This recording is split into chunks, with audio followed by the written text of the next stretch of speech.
Alexander, welcome to LBC. Thank you very much. It's an interesting time, I guess, for you to be here with Brexit going on. What does Brexit mean for Australia? Well, my father was the High Commissioner here when Britain joined the European Union in 1973. Serendipity. Exactly. So your experience in the European Union has been bookended by our family. Not that listeners would find that terribly relevant.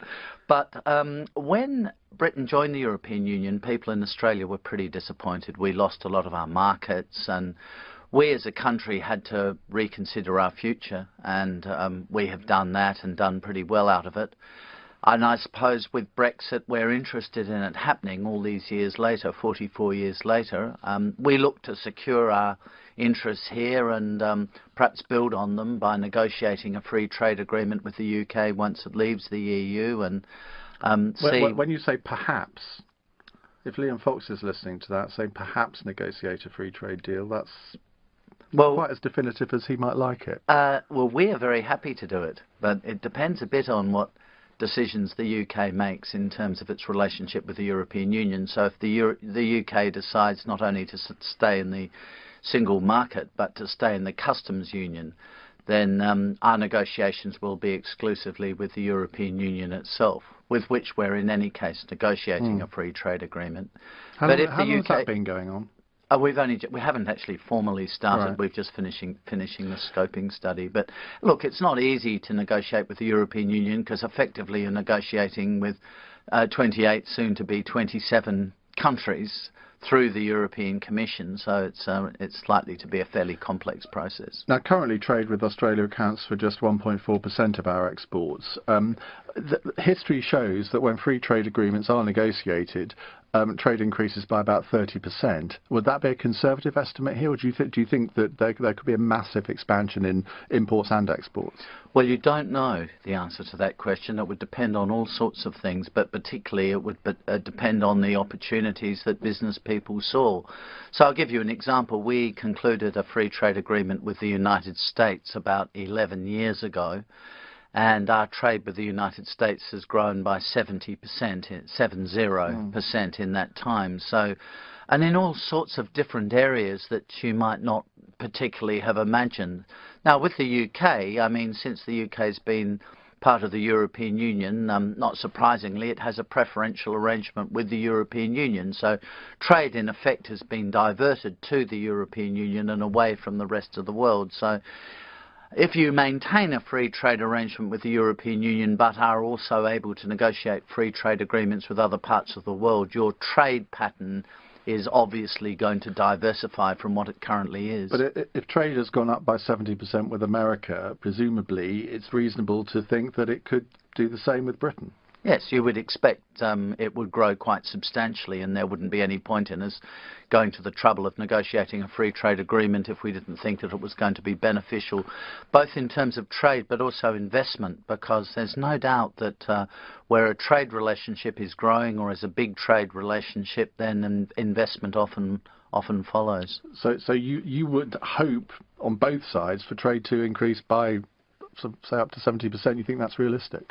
Well, who knows how much it would increase by. It would depend on all kinds of different things. But we would hope, yes, we would hope to expand our trade with the UK. I mean, it's at the moment, looking at it from Australia's point of view, our 7th biggest trading partner, but our biggest trading partners are in North Asia and the United States. So it's not that big a trading partner with Australia. It's an investment partner of great importance rather than a trade partner at the moment. And presumably there's a huge opportunity for the Australian agricultural sector, the wine sector. We can look forward to much cheaper Australian wine on our supermarkets.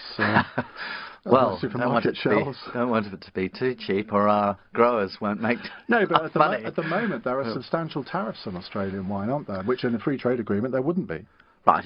With a free trade agreement, we would aim to clear away all tariffs and all quotas. And clearly, with the European Union, and you're part of the European Union, it's very protectionist in terms of especially agriculture, not so much wine actually, but agriculture more generally. I mean, we have very big agricultural markets, in all honesty, in Asia. I'm not sure how much extra agricultural produce we'd sell to the UK. We used to be big exporters of sheep meat and dairy products. You know, if you're old enough listening to this program, you'll remember Australian butter in supermarkets. But you have to be reasonably old. You have to be about my age to be able to remember that, because it's been cut out by the European Union. So you think British farmers can sort of sit quite happily and not think they're going to be dominated by Australian agricultural products? I don't think that would be a risk. I'm sure they're more self-confident about their products than that. What about discussions that are taking place already between the British government and the Australian government? Because we know that there are talks taking place between us and the Americans. I think they call it scoping out a trade deal, because we're not allowed to do formal negotiations. Are those talks happening now between our two governments? Yes, they are. Yes, we've had several conversations already. We've established what we call a trade working group with the Department of International Trade, and so there are meetings to and fro between our officials and also at ministerial level. And is the aim to have a draft agreement in place by the time we leave the EU? So on March the 29th, 2019, within a few weeks, months of that, there will be something that we can sign, or will it take a substantial time after that? Well, that's a little bit up to the UK. It's got to define the legal parameters here. We obviously don't want to go out of our way to get the EU offside in this process, but the UK will define the legal parameters and will know the legal parameters. But our view is we can do a scoping study, we can look at what all the issues are, and we can have some preliminary discussions about where we'll go with those issues. And I can't see, in all honesty, unless the UK wants to be very protectionist in these negotiations, and all the messages we're getting from the government are they don't want to be, I can't think that it would take long to conclude a free trade agreement with the UK. It took us 15 months to negotiate a free trade agreement with the United States, so it shouldn't be more difficult than that. Should be a piece of cake with us then. Should be. As somebody who lives here, but you're sort of an outsider looking in on the British political situation, do you think too much time is being spent on internal infighting rather than getting on with the job? Well, I mean, I love Britain. I think it's a wonderful country, and it's a great force for good around the world. And therefore, as people, you should be a bit more optimistic than you are. You do have a tendency. We love a bit of maudlin. You do like a bit of maudlin. You are a little bit pessimistic, I think. And I don't think there's any reason to be. I think in the short term, it's likely that there'll be some disruption as you leave the European Union you've been part of for 44 or 45 years, whatever it will be, 46 years by the time it happens.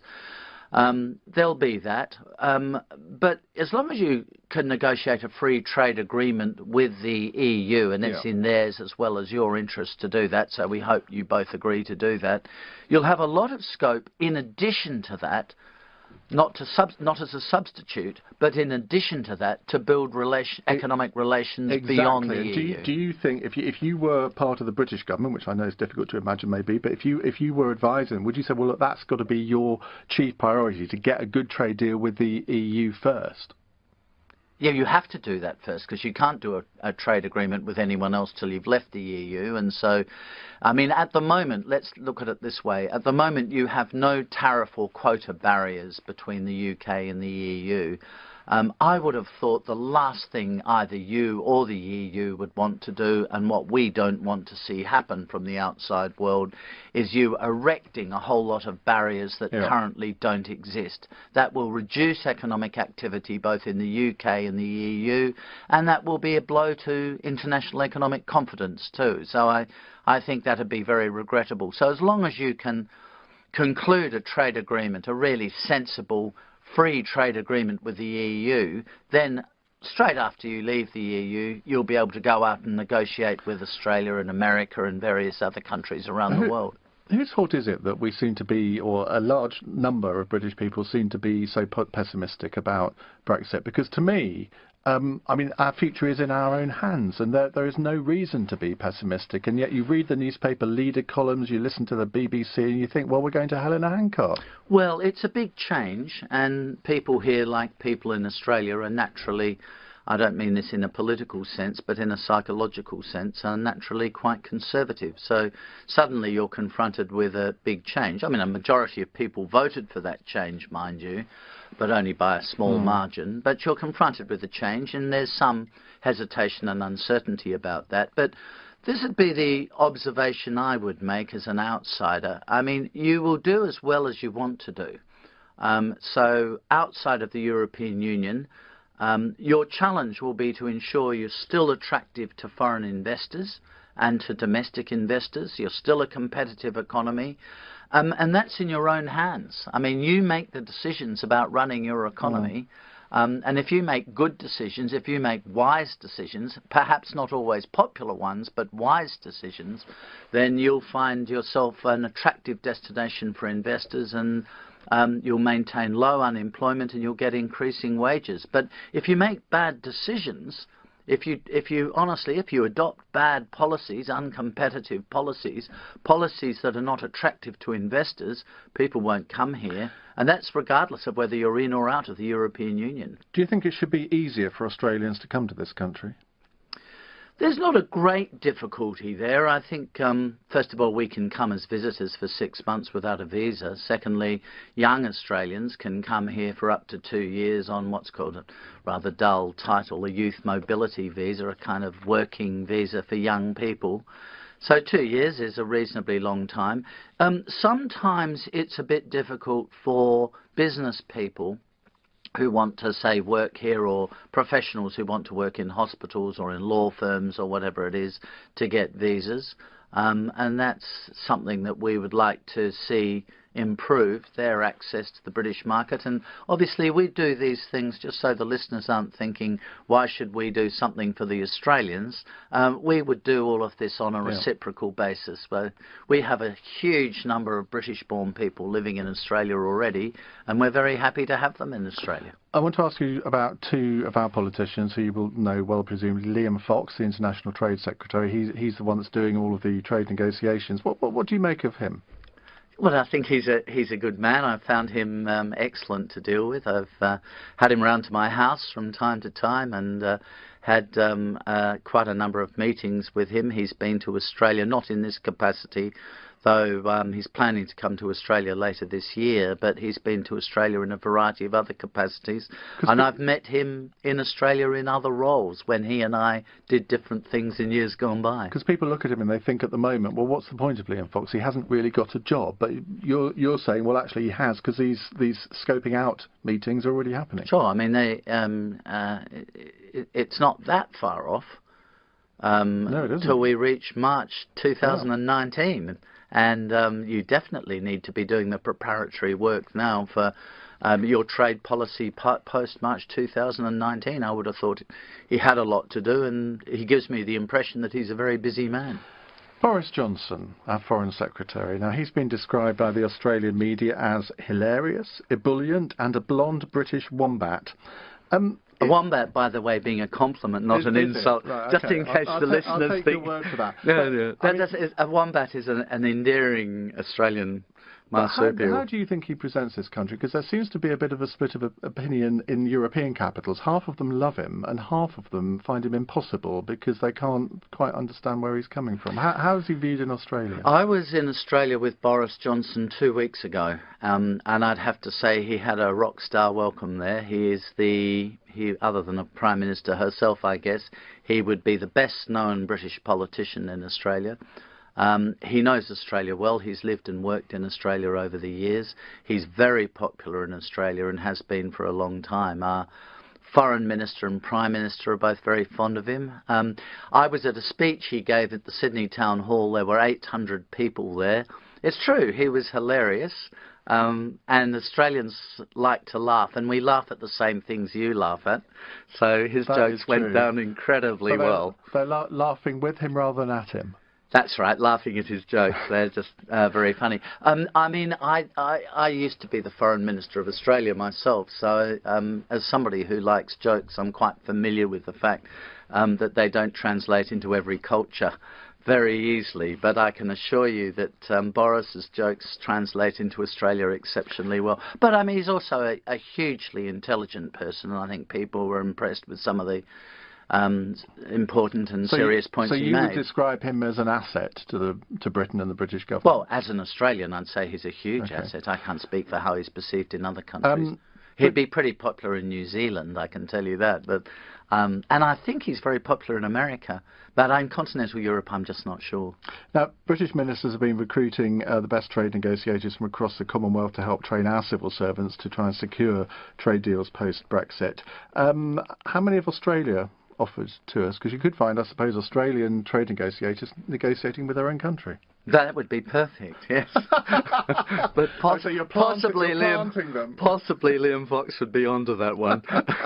We're not going to do that. We do have a few Australians, I think, working in the Department of International Trade at lower levels. There's a very senior New Zealander starting to work there, and Australians have given some thought to working there, but you know, they all have jobs working in the Australian Department of Foreign Affairs and Trade, and so probably not many of them will translate over to the UK.